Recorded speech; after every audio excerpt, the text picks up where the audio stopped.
예수님을 믿어 하나님의 자녀가 되면 하나님과 동행하며 살아가게 되죠.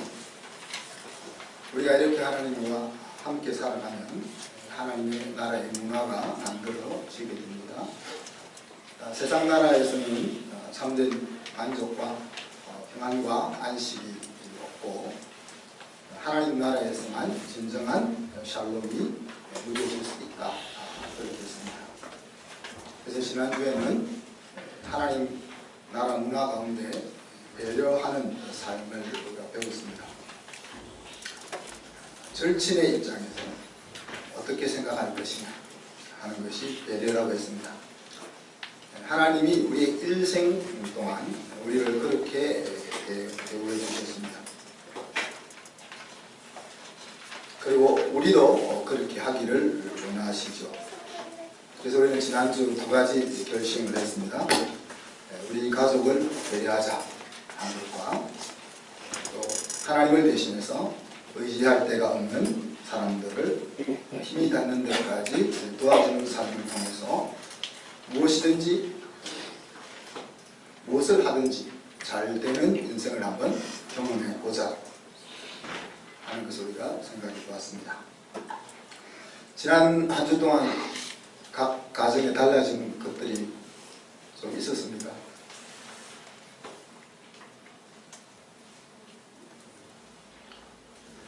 표정을 보니까 그런 것 같기도 하고 아닌 것 같기도 하고. 오늘은 임마누엘 하나님을 만나기로 합니다. 그래서 감당기 힘든 두려운 상황에서 강하고 담대한 마음을 먹을 수 있는 길을 우리가 함께 찾아보기로 합니다. 오늘 본문은 모세의 세 편의 설교가 끝나고 모세가 죽기 직전의 사건들을 기록하고 있습니다. 하나님께서는 모세에게 여호수아를 격려해서 모세를 대신해서 이스라엘 백성들을 가나안 땅으로 이끌도록 격려하고 있는 말씀이 오늘 읽었던 본문입니다. 이집트에서 노예 생활을 하던 이스라엘 백성들을 구출해서 40여 년 동안 광야의 길을 지나면서 이제 눈앞에 약속의 땅 가나안이 보입니다. 하나님께서는 이스라엘 백성들에게 죽는 길과 사는 길, 그리고 복받는 길과 발을 당하는 길을 함께 펼쳐 놓으시면서 말씀하십니다.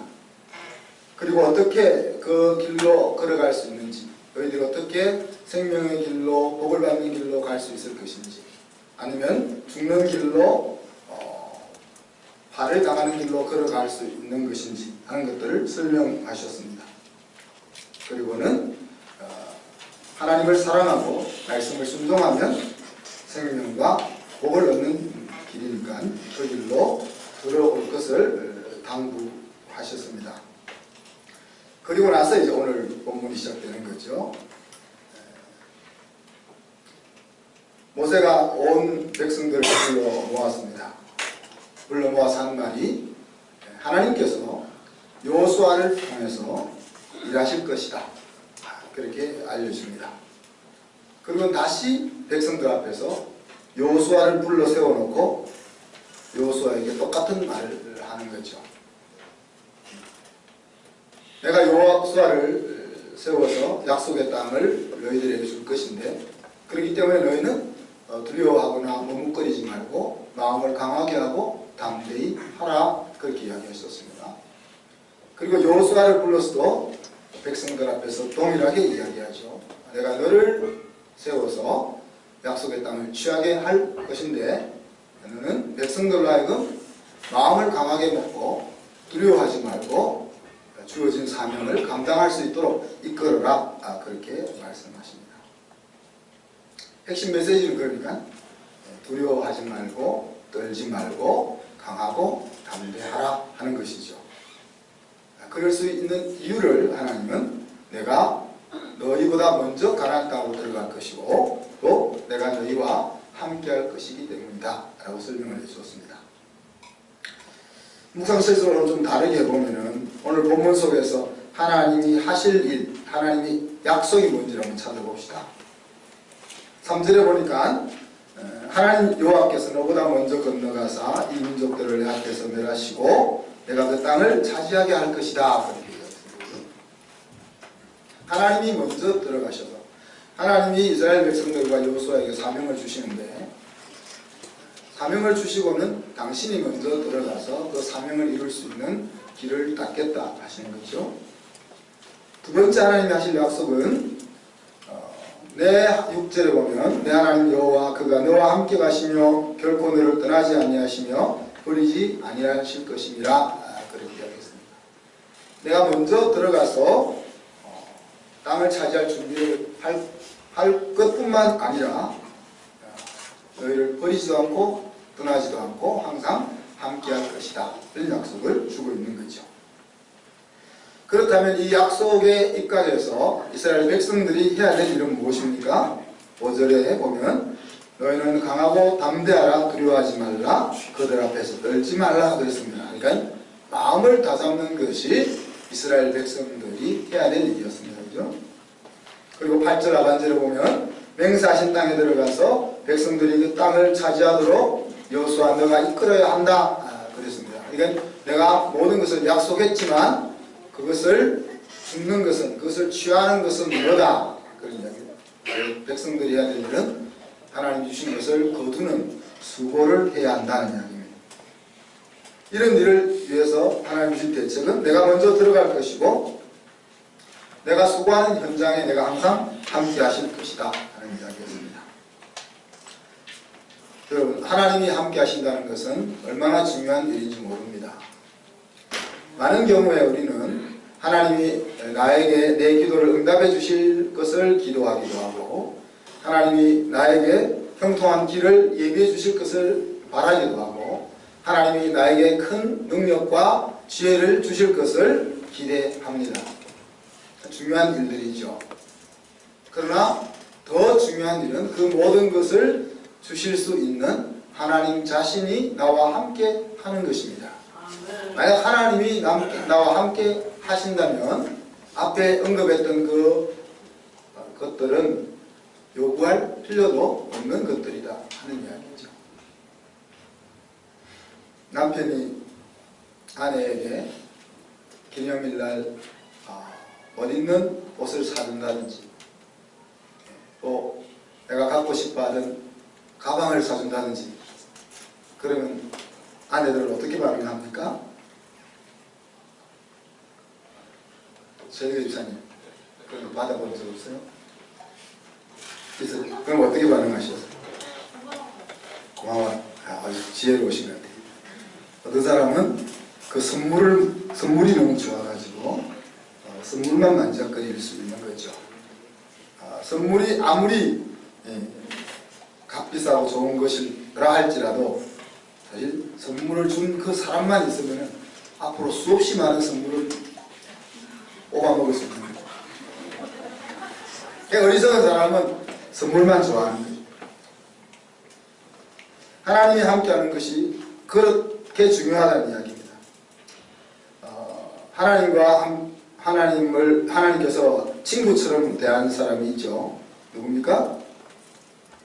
모세. 자, 출애굽기 33장 3절에 보면 이스라엘 백성들이 아론 제사장과 미리암과 함께 송아지 우상을 만들어서 난리를 칠 때 하나님 열을 받았습니다. 열을 받아서 다 죽이려고 하다가 모세가 하나님 앞에 간구함으로써 용서해 주기로 마음을 먹었죠. 근데 용서하고 나서 하나님 하신 말씀이 같이 한번 읽어볼까요? 3절 너희를 적과 꿀이 흐르는 땅에 이르게 하려니와 나는 너희와 함께 올라가지 아니하리니 너희는 목이 곧은 백성인즉 내가 길에서 너희를 진멸할까 염려하느니라 하시니 그랬어요. 자, 여기 보면은 하나님이 야, 너 열받았으니 너희들 약속의 땅으로 들어가지 못하게 할 거야 그렇게 말씀하신 것이 아니고 내가 열받았지만 너희들을 축복의 땅으로 이끌어 줄게. 그렇지만 난 너희들과 안 갈 거야. 그렇게 이야기하셨어요. 그럼 괜찮잖아요. 하나님은 안 가시지만은 축복의 땅은 소유할 수 있으니까 괜찮잖아요. 근데 모세가 15절 같이 읽어봅시다. 모세가 여호와께 아뢰되 주께서 친히 가지 아니하시려거든 우리를 이곳에서 올려 보내지 마옵소서. 약속의 땅에 들어가지 않는 것이 차라리 광야에서 주님과 함께 있는 것보다 약속의 땅에 들어가는 것보다 주님과 함께 광야에 있는 것이 더 낫다라는 생각을 모세가 가지고 있는 거죠. 약속의 땅에 들어가더라도 하나님이 함께 하시지 않는다면 인생 앞에 다가오는 수많은 사건들로 인해서 무너질 가능성이 있지만은, 그러나 광야에 머물러 있다 할지라도 하나님이 함께 하신다면 여러 어려움들이 다가올지언정 내가 승리할 수 있다 하는 생각을 모세가 가지는 거예요. 그래서 이런 생각을 어떻게 가지느냐 하는 것이 사실 지도자와 보통 사람의 차이입니다. 그렇게 생각할 수 있겠죠. 자, 우리는 오늘 이렇게 이제 말씀을 우리가 하나하나 살펴보는 가운데 인생 승리의 공식들을 계속 찾아보게 되지 않습니까? 지난주, 지난주에 우리가 하나 찾았던 인생 승리의 공식은 뭡니까? 오늘 설교 요약 때도 이야기했지만은 하나님이 형통하게 해주시겠다고 약속하신 길을 가는 것이 승리의 길이라는 거죠. 그러니까 하나님이 손을 들어주실 생각과 행동을 하면은 승리할 수밖에 없다는 이야기입니다. 내가 뭘 하면 성공할 수 있을까? 뭘 하면 행복할 수 있을까? 고민할 것 없이 하나님이 손을 들어줄 수 있는 생각, 하나님이 손을 들어줄 수 있는 길을 찾기만 하면 된다는 거예요. 오늘 우리가 깨닫는 승리의 공식은 뭡니까? 하나님이 함께 하시면 내 인생은 승리한다는 이야기입니다. 그러니 우리가 물어야 될 것은 무엇입니까? 내가 지금 이 길로 가려고 하는데 이 길이 하나님이 기쁘게 함께 할 길인가 하는 것만 물어보면 되는 거죠.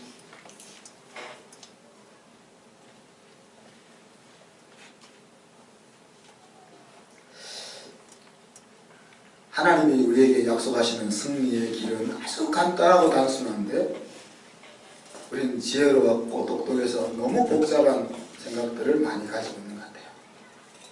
하나님이 우리와 함께 하신다는 것을 역사 속에서 보여주신 중요한 증거가 있습니다. 뭡니까? 오늘 설교의 제목에 나와요. 임마누엘, 하나님이 우리와 함께 하신다. 바로 예수 그리스도가 사람의 몸을 입고 이 세상에 오셔서 우리와 함께 사셨다. 그래서 그분이 이 땅에 오심으로 역사가 제대로 쓰여지기 시작했다 하는 것이 하나님이 우리와 함께 하신다는 가장 확실한 증거입니다. 자, 그 예수님은 이제 죽었다 부활하셔서 천국으로 올라가셨는데 천국으로 올라가셔서 끝난 것이 아니죠. 요한계시록 1장을 한번 봅시다. 요한계시록 1장에 보면 예수님에 대한 환상을 설명하면서 촛대 사이에 인자 같은 이가 등장을 합니다. 바로 예수님을 이야기하죠. 그 예수님이 16절에 보면 오른손에 7별을 쥐고 있더라. 그렇게 이야기했습니다. 다시 20절에 가보니까 그 7별이 뭔지 7별은 7교회의 사자고 7촛대는 7교회다. 그렇게 얘기했습니다.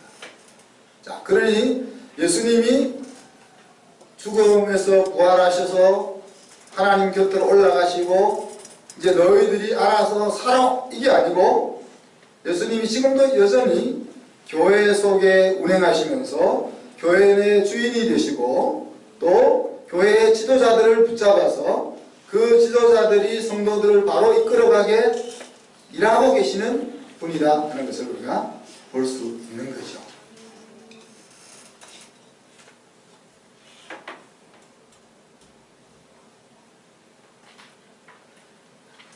하나님이 함께 하신다 하는 말씀은 무엇을 의미하겠습니까, 여러분?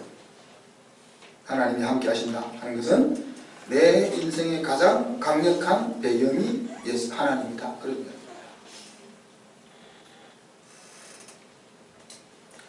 명정인의 가족들은 힘이 있죠. 왜요? 줄 딱 세우면 4명이 딱 서잖아요. 성현이 가족은 성현이 하나밖에 따고 없으니까 많이 나왔어요. 앞으로 이제 저 계속 이야기하는 것이 우리가 생명운동을 해야 된다. 지금 시대적으로 무슬림이나 또 힌두교 사람들은 9명, 10명 아기들을 낳습니다. 가난한 지역에 살고 있지만 그들은 아이들을 많이 낳습니다. 그리고 기독교 지역에 있는 사람들은 대부분 부유한 편입니다. 세계 지리적으로 보면. 그런데 부유한 나라일수록 자녀들을 적게 낳습니다. 그래서 이것이 시간이 지나면 자연적으로 인구 역전 현상이 생겨서 그냥 가만히 있어도 이슬람이 난리를 치지 않아도 자연적으로 이슬람 국가화 되어 가게 되어 있습니다. 근데 저는 여러분 나름대로 회개하기도 하고 또 우리가 세상 사람들로부터 욕먹기도 하지만은 우리가 객관적으로 딱 펼쳐놓고 보면 여러분이 좀 낫잖아요. 아니에요? 저는 그렇게 느껴져요. 그러니까 우리가 아이를 많이 낳아야 된다는 거예요. 그리고 거룩한 아이들로 키워야 되는 거죠. 그래서 이 나라가 그냥 이렇게 떨어져 가고 부패해 가고 망해져 가는 방향으로 놓아버릴 것이 아니라 하나라도 더 나아가지고 이걸 역전시킬 수 있는. 다행히 우리나라 출산율이 한 1.17인가 그렇습니다. 지금. 그럼 우리가 4명씩만 넣으면 세상 사람들의 3.5배 3.5배 아마 50년 지나면은 하나님, 이 땅이 하나님 나라 될 수 있지 않겠나. 여자가 조금 배 아프면 되는데 남자가 조금 더 돈을 벌면 되는데 그걸 안 하려고 지금 여러분들이. 그래서 이미 나이가 지난 분들은 어쩔 수 없지만은 젊은 분들은 제가 말하는 농담 속에 뼈가 있다는 걸 분명히. 그래서 교회가 여러분의 자녀들을 키울 수 있는 배경을 마련하기 위하여 혼신의 힘을 기울일 겁니다. 그래서 앞으로 얼마 가지 않아서 뭐가 이루어질 수 있을 것 같아요? 다 기도를 안 하십니까? 공동육아. 여자들이 아이를 혼자 키우는 것이 엄청 힘든 일이잖아요.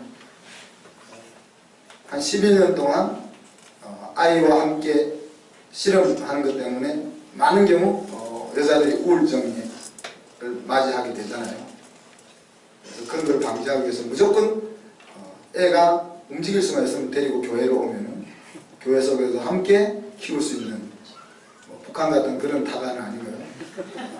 멋있는 공동육아. 그래서 이거 아이 키우는 거 상당히 재밌구나 하는 그런 걸 느낄 수 있도록. 그리고 그 공동육아 기간이 지나면은 탁월한 교육 환경을 제공할 수 있는 길들을 여러분에게 열어줄 것 아니에요, 그죠? 그리고 또 실력을 키워서 세상에 영향력을 미칠 수 있는 일꾼들로 아이들을 세상으로 내보낼 거잖아요.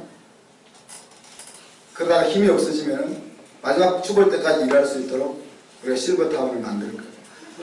그래서 이제 요람에서 무덤까지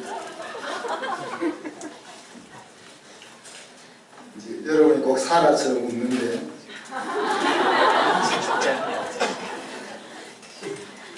안 웃는 사람을 제가 보고 있습니다. 그 사람과 함께 일할 거예요. 자, 나에게 있어서 우리 아까 이제 명정현이 이야기를 했는데 명정현에는 든든한 배경이 있는 거지. 애들이 딱 싸우러 나가면 벌써 4명이 딱 앞에 진을 치고 있으면은 한 명이는 쫄아서 같이 싸울 수가 없는 거예요. 그러니까 내 뒤에 어떤 배경이 있느냐 하는 것은 내가 어떤 행동을 취할 수도 있느냐 하는 것을 의미합니다. 하나님이 함께 하신다 하는 것은 하나님이 나의 배경이 된다는 이야기입니다. 조금 안 좋은 내용은 하나님 앞에서 살아야 되는 것도 있죠. 그래서 꼬라문대오라는 말이 있습니다. 그것이 이제 다르게 이야기하면 하나님을 경외하는, 하나님이 내 곁에 내 앞에 계시기 때문에 내 성질대로 하지 못하는 그런 약간 불편한 부분이 있기는 있습니다만은, 자, 만약에 전능하신 아버지 하나님이 여러분의 배경이 되신다면 여러분 어떻게 행동할 수 있을 것 같아요? 그죠? 만약에 용서의 하나님이 여러분의 아버지라면은 여러분은 어떻게 행동할 수 있을 것 같아요? 여러분이 기도만 하면은 들어주시고 빨리 응답하시는 하나님을 여러분이 만났다면 여러분은 어떻게 행동할 수 있겠어요? 우리를 불쌍히 여기시고 우리의 힘든 부분을 이해해 주시고 내 아픈 부분을 감싸 주시고 치료하시는 하나님을 옆에 두고 계시다면 여러분은 어떻게 행동할 수 있습니까? 여러분 어떤 마음을 먹을 수 있겠어요? 사람이 대단한 배경을 가지게 되면 두 가지 행동을 하게 됩니다. 하나는 기고만장, 안하무인, 갑질 이쪽으로 갈 수 있고, 또 하나는 용기와 용맹스러운 마음을 가질 수가 있습니다. 사무엘상 17장에 보면 이 기고만장과 용기 두 가지 사건이 동시에 등장하죠. 골리앗은 키가 2m 60, 그러니까 체형만 2m 10인가 밖에 안 되니까 그런 거대한, 싸워서 진 적이 없는 그런 힘을 가지고 그는 기고만장했습니다. 그래서 하나님을 모독하는 자리까지 나아가는 거죠. 그죠? 그러나 다윗은 45절로 47절에 보면, 다윗은 그때 17세 정도 되는 어린 소년, 그리고 아직 굳은 살도 없이 여린 손을 가지고 있는 돌팔매질이나 할 수 있는 그런 여린 소년입니다. 그죠? 그러나 그 소년의 입에서 나온 말들이 어떤 것이냐 볼까요? 같이 한번 읽어봅시다. 다윗이 블레셋 사람에게 이르되 너는 칼과 창과 단창으로 내게 나오구나. 나는 만군의 여호와의 이름 곧 내가 모욕하는 이스라엘 군대의 하나님의 이름으로 내게 나아가노라. 오늘 여호와께서 너를 내 손에서 넘기시리니 내가 너를 쳐서 내 목을 베고 블레셋 군대의 시체를 오늘 공중의 새와 땅의 들짐승에게 주어 온 땅으로 이스라엘의 하나님이 계신 줄 알게 하겠고, 또 여호와의 구원하심이 칼과 창에 있지 아니함을 이 무리에게 알게 하리라. 전쟁은 여호와께 속한 것인즉 그가 너희를 우리 손에 넘기시리라. 얼마나 시원합니까? 하나님을 배경으로 가져서 용기를 냈던 사람들이 또 있죠? 다니엘과 세 친구. 다니엘서 6장 6절로 10절에 보면 다니엘이 워낙 탁월해서 왕의 총애를 입으니까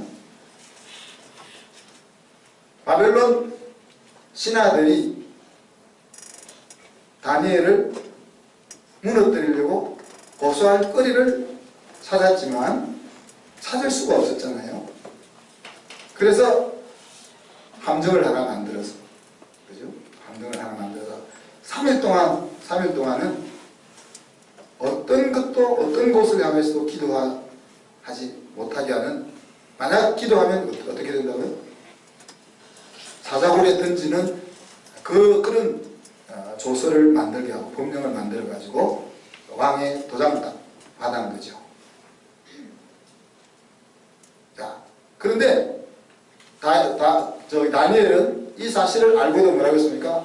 다니엘이 이 조서에 왕의 도장이 찍힌 것을 알고도 모르고 그런 게 아니고, 못 들어서 계속 기도한 것이 아니고 알고도 전에 하던 대로 하루 3번씩 무릎을 꿇고 기도하며 그의 하나님께 감사했다 그랬습니다. 사자굴에 들어가면은 뼈도 못 소린다는 것은 어린 아이도 아는 사실이지 않겠어요? 근데 그 사실을 알고도 지혜를 발휘하지 않냐고. 이때만 지나 3일만 안 하면 되니까 3일만 참았다가 4일째부터 하자, 그렇게 할 수도 있잖아요. 그렇게 하지 않고 그는 계속 기도함으로써 사자굴에 들어가는 길을 선택했습니다. 이것이 하나님을 배경에 두고 있는 사람이 취할 수 있는 행동인 거죠. 사드락과 메삭과 아벳느고 3장에 보면, 다니엘서 3장에 보면 얘들도 마찬가지죠. 얘들도 금신상을 세워놓고 나팔이 불면은 절을 하게 또 법령을 만들었죠. 하여튼 국회가 문제, 희한한 법을 만들어가지고. 그래서 그 절을 안 하는 사람은 또 어떻게 해요? 불목불에 던져놓는 그런 상황 속에서 다니엘의 세 친구는 어떻게 해요? 우리가 섬기는 하나님이 계시다면 맹렬히 타는 불목불 가운데서 능히 우리를 건져내시고 왕의 손에서도 건져내실 것이라. 1절, 2절은 뭡니까? 그리 아니하실지라도. 죽어도 하나님이 모른 척 할 수도 있겠죠. 그래도 나는 절하지 않을 겁니다. 불목불로 들어갈 겁니다. 그런 마음을 먹을 수 있다는 겁니다. 이런 것이 어떤 대단한 배경을 가졌을 때 행동할 수 있는 용기죠. 그러나 반대로 골리앗처럼 아니면 대한항공 부사장처럼 갑질을 할 수도 있는 거죠. 내가 대단한 배경을 가지고 있으니까. 요한일서 4장 4절에 보면 자녀들아 너희는 하나님께 속하였고 또 그들을 이겼나니 이는 너희 안에 계신 이가 세상에 있는 자보다 크심이라. 그렇게 얘기했습니다. 이렇게 용기를 내어서 행동할 수 있었던 사람들은 다윗이나 다니엘이나 세 친구는 자기와 함께하는 그 하나님이 세상 어떤 권력보다 크심을 믿고 행동으로 옮긴 사람들이었다는 거예요. 오늘 두려움 앞에 서 있는 하나님의 자녀들에게 하나님이 하시는 말씀이 무엇입니까? 두려워하지 말라, 떨지 말라, 강하고 담대하라. 한마디로 이야기, 용기를 가지라 하는 이야기입니다. 근데 용기라는 것이 가져라 그런다고 가져지는 겁니까? 어떤 사람은 가져라 그러면 가지는데 어떻게 이런 마음을 먹을 수 있을까? 어떻게 그 마음속에 가졌던 용기를 행동으로 표현할 수 있을까? 이런 고민 안 해보셨어요?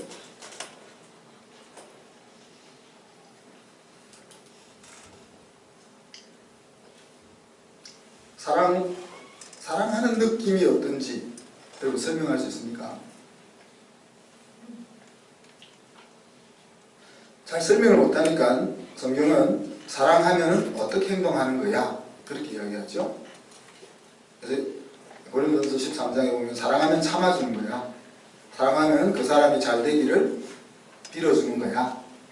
사랑하면 그 사람이 끝까지 믿어주는 거야. 뭐 그런 식으로 내가 사랑을 하고 있을 때 어떤 행동으로 그 사랑을 표현할 수 있는지 하는 것들을 이야기하고 있는데 그건 말 아닌 것 같아요. 여러분 사랑을 할 때 어떤 느낌이 있어서요? 안 해보신 것처럼 다 시침이 되시는데 사랑할 때 어떤 느낌? 박정희 집사님 운정 형제를 만났을 때 어떤 느낌이 들었어요? 그냥 저 남자를 만나면 내 인생을 책임져 줄 거야. 내가 걱정 않고 경제적으로 나를 이끌어 줄 거야. 호강시켜 줄 거야. 그런 마음만 들었어요? 아니 진짜 한번 이야기해 보시라고요. 사랑받는 느낌이 어떤 거예요? 사랑하는 느낌은 어떤 거예요? 진짜 안 해보신 것 같아요. 말로 표현할 수가 없잖아요. 짜릿하기도 하고 가슴이 뭉클하기도 하고 그립기도 하고 보고 싶기도 하고 어떻게 표현할 수 없는 그런 느낌이 있잖아요. 그죠? 용기란 뭘까? 용기를 낸다는 것은 뭘까? 불구덩이 속에 막 뛰어 들어가는 그런 것이 용기일까? 총알이 막 날아와도 막 달려가는 그런 것이 용기일까? 그런 생각 안 해보셨어요? 이런 것들이, 이런 우리의 감정과 이런 마음, 이런 것들이 뇌에서부터 나오는 신경 물질들이 관여하는 거잖아요. 제가 의학적인 이야기를 좀 하겠습니다. 제 말에 잘못이 있으면 설교 후에 저한테 오셔서 알려주시기 바랍니다. 제가 알고 있는 지식을 동원해서 설명드립니다. 우리 몸은 세포들로 이루어져 있는데 이 세포들이 각기 자기 기능을, 역할을 다 함으로써 우리가 살아가게 되어 있죠. 근데 이 세포들이 그 역할을 다 할 수 있도록, 제대로 할 수 있도록 뇌에서 신경세포를 통해서 신호를 보냅니다. 그래서 뇌에서 신경세포를 통해서 신호를 보내는 것 중에 대표적인 것은 이제 전기 신호를 보내죠. 그죠? 근데 그 전기 신호만 보내는 것이 아니라 신경 전달 물질이라는 것을 또 보냅니다. 이러한 신경 전달 물질은 뇌와 신경세포에서 생성되는 것들이죠. 그죠? 그리고 이 신경을 통해서 전달하는 것뿐만이 아니라 호르몬이라는 것을 통해서도 각 세포가 해야 될 것을 전달합니다. 그래서 호르몬은 이제 세밀한 내분비선이라는 그런 것에서 생성이 되죠. 근데 이것이 많으면 과다증이 되고 적으면 결핍증이 되는 거죠. 그래서 이것이 적당해야 건강할 수 있다는 거죠. 건강할 수 있다. 그러면 이 호르몬도 100여 가지가 넘는다 그러는데 100여 가지면 되겠어요? 아마 저는 1000가지, 10,000가지 될 거라고 생각해요. 근데 우리의 과학적인 수준이 낮아서 아직 100여 가지 정도밖에 찾아내지 못했으니까 그렇다고 저는 봅니다. 그리고 행복 호르몬이라는 것이 있는데 그래서 세로토닌이라고 하죠. 기분을 좋게 한다든지 잠을 자게 한다든지 기억력을 좌우한다든지 또 인지 어떤 것을 인식하고 받아들이는 그런 충동을 조절한다든지 또 불안감이라든지 초조감이라든지 또 식욕이라든지 행복감이라든지 이런 것들을 느끼게 하는 행복 호르몬이다. 그래서 행복 호르몬이라고 이야기합니다. 근데 이것이 적으면 우울해지는 거죠. 우울해지는 거죠. 많으면 약간 맛이 가는 사람처럼 동공이 떠가지고 부름 긋는 생활을 하는 거죠. 근데 또 재밌는 것은 이것이 햇빛을 보면 또 이 호르몬이 또 생성된다는 겁니다. 두 번째는 소개시하는 것은 노르아드레날린이라는 거죠. 스트레스를 받을 때 분비되는 거라고 합니다. 이놈은 심장을 빨리 뛰게 하는 거죠. 또 그러니까 혈관을 수축시키니까 혈관을 수축시키면은 혈압이 올라가게 만들죠. 또 이것은 감정에 작용하기도 한답니다. 그래서 에너지를 내게 한다든지 어떤 것에 흥미를 유발한다든지 동기를 부여한다든지 하는 이런 뇌 기능과도 연결성이 있다. 근데 이것도 부족하면 우울증으로 가기 쉽다는 거죠. 하나만 더 이야기하면 도파민이라는 것이 있다고 합니다. 그래서 운동 기능을 조절한다든지 또 탐구력이라든지 주의력 또 성취감 하고 싶은 마음 이런 그 내적 동기를 유발하는 것들과 밀접하게 연관되어 있다 그럽니다. 이것에 의해서 찾아오는 병들이 우울증, 강박증, 주의력 산만, 주의력 결핍, 과잉행동장애, 중독 이런 것들이 있다. 제가 이제 의학적 전문 지식을 말하려고 하는 것이 아니고 이런 호르몬이 우리가 발견한 것만 해도 100여 가지 된다는 얘기죠. 그래서 제가 아까 이야기한 것처럼 오늘 말씀의 주제는 용기, 강하고 담대한 건데 그럼 강하고 담대한 것이 도대체 어떻게 형성될 수 있느냐. 사랑하는 마음, 가슴이 뭉클거리고 보고 싶고 이런 것들이 어떤 작용에 의해서 이루어지는 것인가.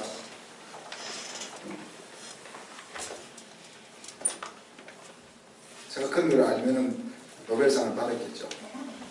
그래서 그런 걸 여러분의 질문만 던지고 이제 정리하고 싶은 것은 생각과 몸과 정신 상태와 환경 이것들이 서로 얽히고 설켜서 같이 영향을 미친다는 거예요.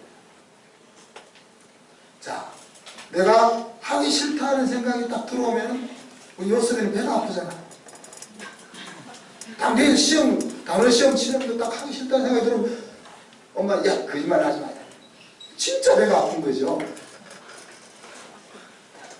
그러니까 내 생각이 몸에 영향을 미친다는 거예요. 내가 스트레스를 딱 받으면은 긴장하면 위가 기능을 상실하잖아요. 아빠한테 야단을 딱 맞으면 아이들이 뇌가 딱 멈추잖아요. 생각이 멈추잖아요. 그 생각이 우리 신체에 영향을 미친다는 거예요. 자, 그 다음에 몸 상태가 또 우리의 생각에 또 영향을 미칩니다. 제가 감기가 3주째 계속되고 있는데 감기 몸살이 길어지면 어때요? 암으로 투병하고 있는 사람처럼 살기 싫어요. 쉽게 지치는 저질 체력 가지고 있는 사람은 어때요? 새로운 거 하고 싶은 마음이 없어요. 교회에서 뭐 새로운 거 해보자 그러면 투덜거리 이런 거 이야기하려면 한 시간 내내 할 수 있겠죠. 정신 상태가 우리의 생각과 우리의 신체에 영향을 미치고 내가 행복했던 순간들을 생각하면 기분이 좋아지잖아요. 없던 힘이 생기잖아요.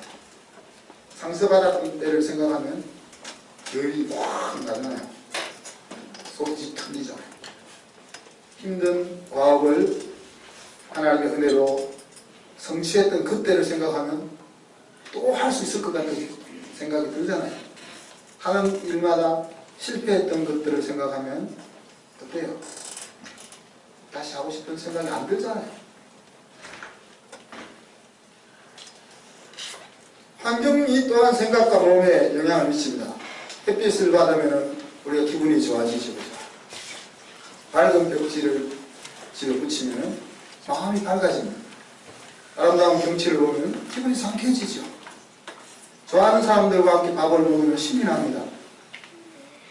어두컴컴한 방에 있으면 왠지 우울해지고 지저분한 환경 속에 있으면 일하기도 싫어지고 싫어하는 사람과 함께 일하면 일을 얼마 하지 않아도 피곤하고 미워하는 선생님 과목은 공부하기도 싫고 엄마가 싫어지면 지 몸 망가지는 줄 모르고 자기 괴롭히고 그런 것들이 다 환경이 내 생각과 몸에 영향을 미친다는 이야기입니다. 자, 이런 여러 가지가 종합돼서 우리가 살아가는 과정 속에서 작용해가지고 뇌 지도라는 것이 그려진다는 이야기입니다. 자, 지도가 그려지면 좌표와 좌표가 딱 그려지면 다음에 그와 같은 좌표 지점이 딱 찍히면 그대로 행동이 그렇게 나온다는 이야기입니다. 그래서 노인들은 나름대로 이 지도를 여러 가지 가지고 있어요. 신앙보다 더 큰 확신을 가지고 있어요. 우리 어머니 같으면은 고기를 먹으면 병대에 걸린다. 이 확신이 너무 커가지고 지금 한 10여 년 이상 고기를 안 드세요. 의사가 고기를 먹어야 이 근육이 생겨서 허리 덜 아프고 그러다는데 고기를 먹어서 병대에 걸려본 그 확신이 너무 크기 때문에 아들이 말해도 안 듣고 의사가 말해도 안 듣는 거예요. 여러분 그런 거 없으세요? 그런 것이 뇌 지도라는 거예요. 뇌 지도하고 팩트하고는 관계가 없습니다. 전혀 상관이 없다는 것이 아니고 팩트를 내가 어떻게 받아들이고 어떻게 경험했느냐에 따라서 지도가 그려지기 때문에 그렇게 반응한다는 그 사건이 딱 나오면은 그렇게 그냥 쫙 나간다는 거예요. 감당하기 힘든 과업을 시킬 때 두려움 없이 담대하게 수행할 수 있도록 하나님이 어떻게 하셨는가 하는 것들을 살펴보는 것이 정답인 것 같아요. 하나님은 용기를 갖게 하기 위해서 먼저 말씀으로 두려워하지 말고 담대하라 가르쳐 주십니다. 그죠? 너 두려워하지 마. 강하고 담대한 마음을 먹어 말씀하십니다. 그리고는 그 두려워하지 않을 수 있는 사건들을 경험하게 하십니다. 이 두 가지는 순서가 바뀌기도 합니다. 먼저 가르쳐 주시고 경험하게 하시기도 하고 경험하게 한 다음에 가르쳐 주시기도 합니다. 하나님 예수님이 동일한 방법을 사용하십니다. 그리고는 새로운 비슷한 사명을 주셔가지고 연습을 하게 만드십니다.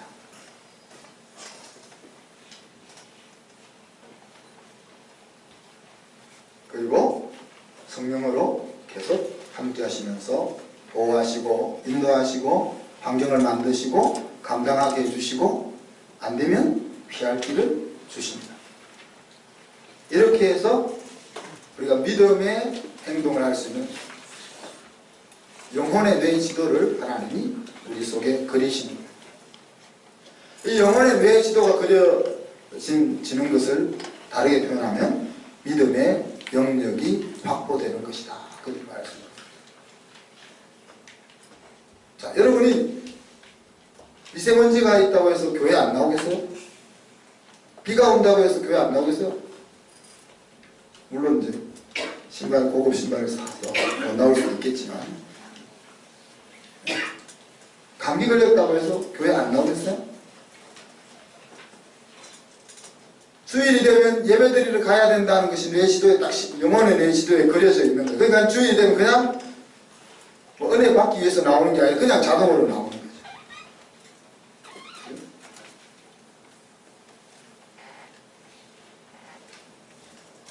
어려움을 만나면은 하나님 앞에 금식하고 부르짖어야 된다. 그런 지도가 그려진 사람은 어려움을 만나면 하나님 앞에 기도하러 나아간다.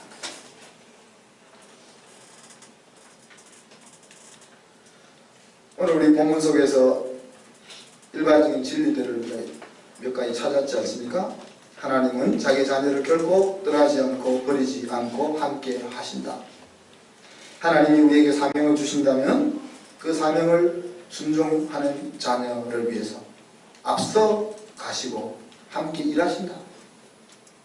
그러므로 사명을 수행하는 자녀는 더 이상 떨거나 두려워할 필요가 없고 강하고 담대한 마음을 가지고 나아가야 한다 하는 원리들을 우리에게 말씀해 주셨습니다. 이 진리가 저와 여러분의 영혼 속에 새겨져서 두려운 과학 앞에서도 강하고 담대하게 마음을 먹고 나아갈 수 있기를 주님 이름으로 축복합니다. 지난 2개월 동안 우리는 아버지 하나님을 배웠습니다. 그죠? 여러분 아버지 하나님을 얼마나 알게 됐습니까? 파워포인트를 넘겨요. 하나님의 아버지라는 것을 머리로 아는 것에서부터 하나님을 아버지로 부르고 힘든 일을 만나면 하나님 아버지께 나아가서 도와달라고 기도하고 마음이 공부할 때는 아버지를 찾아받고 하나님의 아들처럼 나도 살겠다고 마음을 먹고 일상생활 가운데서 자녀의 권세를 사용하며 살아가고 다른 사람이 내가 하나님의 자녀로 사는구나 하는 것을 인정하는 자리까지 나아가.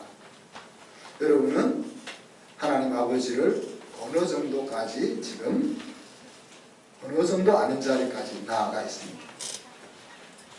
하나님을 알아가는 과정은 영혼의 지도를 그리는 과정입니다. 이 지도가 그려지면 자동으로 믿음의 행동들이 나오게 될 것입니다. 하나님 말씀 앞에 나아가서 우리는 강하고 담대하라는 말씀을 마음으로 외쳐야 합니다. 그리고 하나님이 함께 하셨던 일들을 마음속으로 계속 기억하고 상기해 봐야 합니다. 그리고 우리에게 하나님이 매일매일 주시는 그 과제들을 믿음으로 순종하기 위하여 말을 옮겨 보아야 합니다. 이러한 과정을 통해서 날마다 우리는 하나님을 아는 지식이 넓어지고 또 깊어지고 하나님을 아는 지식의 깊이와 넓이가 크가는 만큼 저와 여러분의 누릴 영생의 폭이 크죠.